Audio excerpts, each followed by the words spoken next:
Bonsoir. Allez, on y va. Ah, on a les blancs, ok. Allez, E4. On peut faire E4, D4. Ben, on fait E4, D4. Alors, on est à 1060. On va voir si notre adversaire se développe mieux. Alors, il y en a certains qui sont bien, en tout cas pas trop mal développés. Donc, notez hein, que je fais pas des coups sorciers. Toujours pareil, hein, je me développe tant que je peux me développer. Je vérifie toujours ce qui est attaqué. Est-ce que c'est assez défendu? Oui, c'est assez défendu. Allez. Donc, est-ce qu'il se développe? On va voir.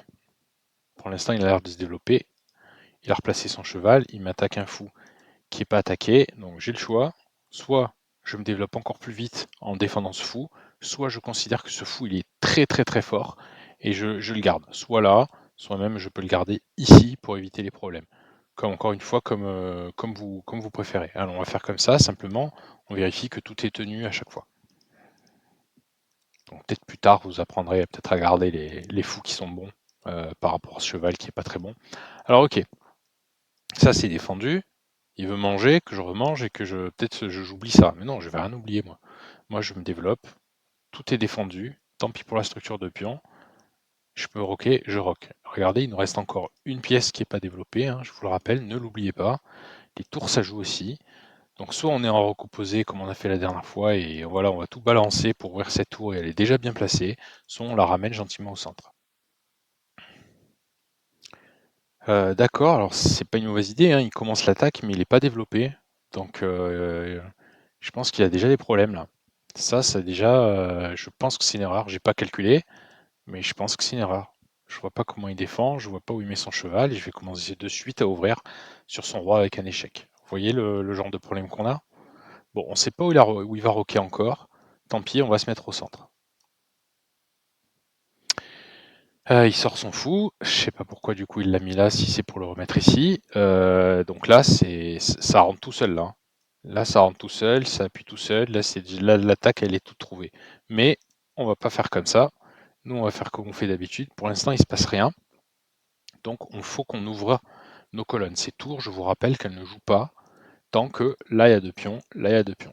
Donc, trouver un moyen pour, comment je dis, pour ouvrir. Alors, j'ouvre pas. Vous pouvez me dire, ah oui, mais c'est tactique, t'as vu ça? Alors oui, effectivement, il y a ça, mais je vous assure, c'est pas ça. Sinon, j'aurais fait autre chose. Je cherche, vu comment j'ai posé mes tours, comment j'ouvre mes tours. Bah là, je vois pas comment je vais arriver à ouvrir. Il faudrait qu'il ouvre. Moi, j'aimerais qu'il pousse E5 pour pouvoir ouvrir. Là, je serais très content. Mais il le fait pas. Donc, ces tours, j'arrive pas encore à enlever ce pion. Bah, du coup, je vais essayer d'enlever ce pion. Et pourquoi je fais ça? Parce que c'est forçant. D'accord? C'est forçant, ça l'oblige à réagir. J'attaque à la fois un pion, à la fois un cheval, il doit faire quelque chose, ok? Mais c'est pas pour, voilà, hein, vous avez compris, c'est pas pour cette tactique-là, c'est pas ça, c'est juste pour dire ma tour, elle va jouer s'il n'y a plus ces deux pions. En tout cas, s'il n'y a plus mon pion à moi. Au moins, s'il n'y a plus mon pion à moi. Ok, ben là, on peut ouvrir, pareil, ce n'est pas tactique, en tout cas pas encore, c'est juste que je fais enfin jouer ma tour. Et là, normalement, vous devez le voir, je vous laisse un peu de temps. Je pense que vous devez le voir. Enfin, j'espère que vous devez le voir. On en a parlé, hein, les ressorts tactiques, je vous le répète. Il faut vraiment que vous les connaissiez maintenant. Ça fait longtemps que vous me suivez. Vous devez les connaître. Ceux que j'ai constatés les plus fréquents, c'est l'enfermement des pièces, la fourchette du pion, les clouages et les vis-à-vis. Alors, je sais pas si c'est les vis-à-vis, je crois qu'on dit rayon X, je sais pas quoi. Moi, j'appelle ça un vis-à-vis. C'est-à-dire que, bah, il y a un truc en face là. D'accord? Et de fait, ce pion, du coup, il défend pas. Donc ce pion n'est pas défendu. Si ce pion n'est pas défendu, je peux le manger. Allez, on y va. Ça s'est attaqué 3 fois, défendu 3 fois. Donc je ne peux pas le manger. Mais si si d'aventure j'arrive à l'attaquer une troisième fois, une quatrième fois, ben, je vais pouvoir le manger. Que quelqu'un en commentaire m'explique pourquoi un 1063 n'a toujours pas roqué alors que vraiment j'ai pas, ça c'était défendu, on avait fait attention. Pourquoi il se développe pas? Ça je sais pas pourquoi il se développe pas. C'est une bonne idée de jouer les pions, mais il faut qu'il se développe d'abord. C'est important qu'il se développe. Alors, ma dame est attaquée. Ça, je peux pas le manger. Contre une dame, ça va pas, c'est protégé. Bah, vous mettez votre dame autre part, vous la mettez là, vous la mettez là. Allez, on va la mettre là. Ça, du coup, c'est attaqué deux fois, défendu qu'une seule fois. Là, il y a déjà une énorme menace. Aïe, aïe, aïe, aïe, aïe, aïe, aïe. Ça, c'est en train de céder, ça, hein. Il y a même, à mon avis, des problèmes là, même si je donne la dame contre la tour. Alors, mais nous, on a pas c'est pas ça qu'on a dit. Nous, on se fait attaquer la dame, on voit où elle peut aller là, peut-être, elle est un peu enfermée, hein, ici, hein, elle a plus beaucoup de cases si elle va ici. Donc on fait pas ça, et donc on se met à un endroit où, voilà, tant pis, elle est mieux placée, soit là, regardez là, on attaque encore une fois. Ça peut pas être mauvais ça, d'attaquer encore une fois le roi. Ou là, où elle est un peu plus protégée, ou même là, elle est très bien placée ici. Mais vous lui trouvez une case où elle est bien placée. Allez, on va faire ça, on va se mettre là. C'est pas parce que c'est le meilleur endroit, hein. Je sais pas, je me dis que peut-être là c'était plus tendu, même s'il y avait tour ici. Et voilà, bah ça c'est plus défendu assez, on peut le manger. On n'a pas prévu la fourchette, on a fait une fourchette. Encore une fois, pourquoi? Parce qu'il ne se développe pas assez vite. On va essayer d'avancer, d'essayer d'avoir un avantage. Alors, qu'est-ce qui vaut mieux? Je vous pose la question. Une fou contre une tour? Ou alors, est-ce que, bon, alors déjà je vérifie qu'il m'attaque rien, hein, toujours pareil, hein, ça c'est défendu. Ou alors est-ce qu'il faut mieux gagner une pièce? Ben, il vaut mieux gagner une pièce. C'est pas tant l'histoire de qu'une tour contre un fou ça fait plus 2 et une pièce ça fait plus 3. C'est que là j'ai une pièce de plus. Une pièce de plus, c'est pas un petit avantage, c'est un gros avantage. D'accord. Alors il m'attaque, c'est bien, c'est très bien. Il y a pas de mat, donc je peux m'en aller. Là c'est pris par le fou. Là, je peux aller là je peux aller là, comme vous voulez. Tout qui a marché là ou là. Allez là, on va dire, allez. En plus, on va attaquer la reine.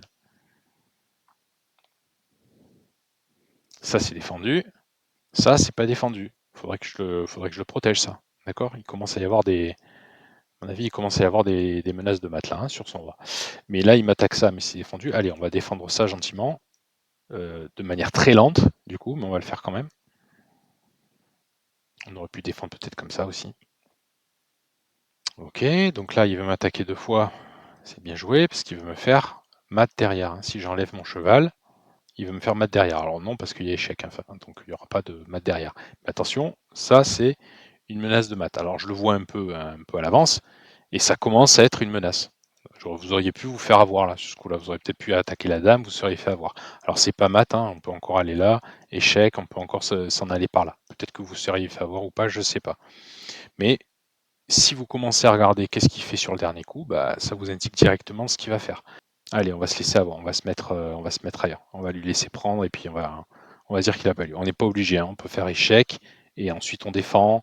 On peut faire n'importe quoi. Peut se replacer. Enfin, on n'est pas obligé de faire ça, hein. On peut manger, même on peut lui laisser le fou puisqu'on est en train de manger un fou.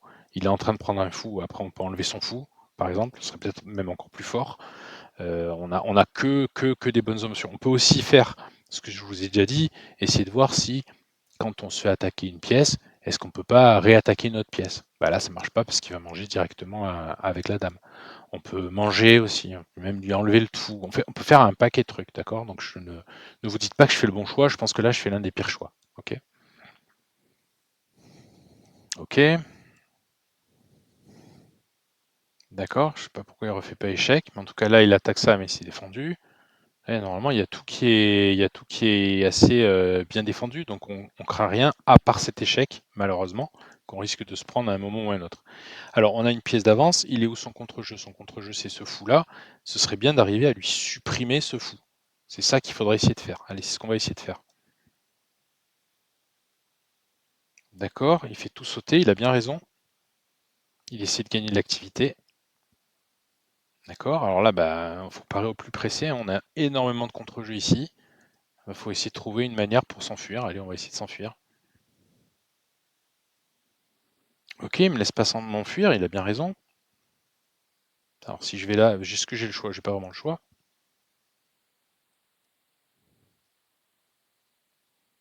Ok, bah là je vais en profiter peut-être. Moi je vais essayer de m'échapper, hein. Moi il faudrait que je m'échappe par là.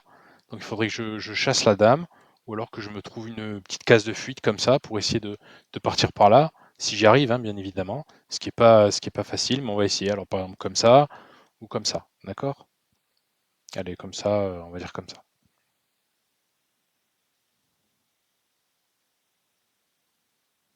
Son contre-jeu maintenant, c'est quoi? Il m'a donné son fou tout seul.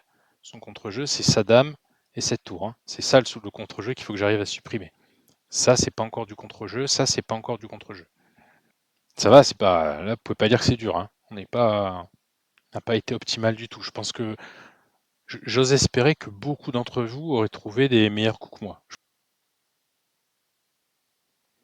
Ok, il fait échec, on s'en va. Il fait encore échec. Voilà, on va pas s'en aller 10 fois, hein. On va essayer de trouver. Ah, ça va pas marcher, effectivement. Allez, c'est pas grave, je le fais quand même. Ça marche pas, mais je le fais quand même. Toujours pareil, hein. Pour l'instant, il a toujours pas activé sa tour, je sais pas pourquoi, mais pour l'instant, son contre-jeu, c'est cette dame et cette tour. Dès que j'en ai l'opportunité, il faut que je les supprime ou que je les contraigne. J'avais mieux, d'ailleurs, j'ai même pas vu, j'avais ça, hein. J'aurais dû faire ça, je suis désolé. J'aurais dû manger pour supprimer son contre-jeu, j'ai même pas vu, il avait une dame en l'air. Alors, ok, je m'en vais. Je m'en vais pas là parce que ici, sinon le cheval il était attaqué. Ok, ben là je vais pas me faire prier. Donc son contre-jeu il est où? Il a encore du contre-jeu, même si c'est temporaire, hein, mais il a encore du contre-jeu, hein. Donc si je peux, je vais le supprimer ce contre-jeu, d'une manière ou d'une autre. Et après, quand on a assez de contre-jeu, qu'est-ce qu'on fait? On essaie de se faire un pion passé. Là, est-ce qu'on a un pion passé? Oui, on en a un, et on le pousse à dame. Bon, là, on a assez de matériel pour mater, hein, mais on le pousse à dame. En fait, j'ai regardé les dernières parties, là, selon l'estimateur de chess.com. La première, on a joué comme des 900, il nous a estimé à 900, et la deuxième à 1150. Donc je continue vraiment à jouer à un niveau qui est pas, qui doit vraiment pas du tout vous étonner. Voilà, il a abandonné. Du coup, je vous laisse revoir la partie par vous-même. Trouver des meilleurs coups, des coups plus incisifs en attaque, il y en a plein. On s'est laissé faire délibérément, on s'est laissé ouvrir le roi, c'est pour ça qu'on était un peu en panique. En plus, je pense qu'il y a un moment où il aurait pu faire beaucoup mieux que ça, notamment poursuivre l'échec, prendre le pion en B2 et puis pousser ses pions ou ramener ses autres tours. Malgré sa pièce de moins, il aurait rétabli l'avantage. Donc voilà, hein, encore une fois, et on est à 1050 maintenant. Donc vous êtes parfaitement capable, tous ceux qui m'écoutent, vous êtes parfaitement capable d'avoir ce niveau-là de jeu. Parfaitement capable. Ok? Allez, bonne soirée, à bientôt. Ciao, ciao.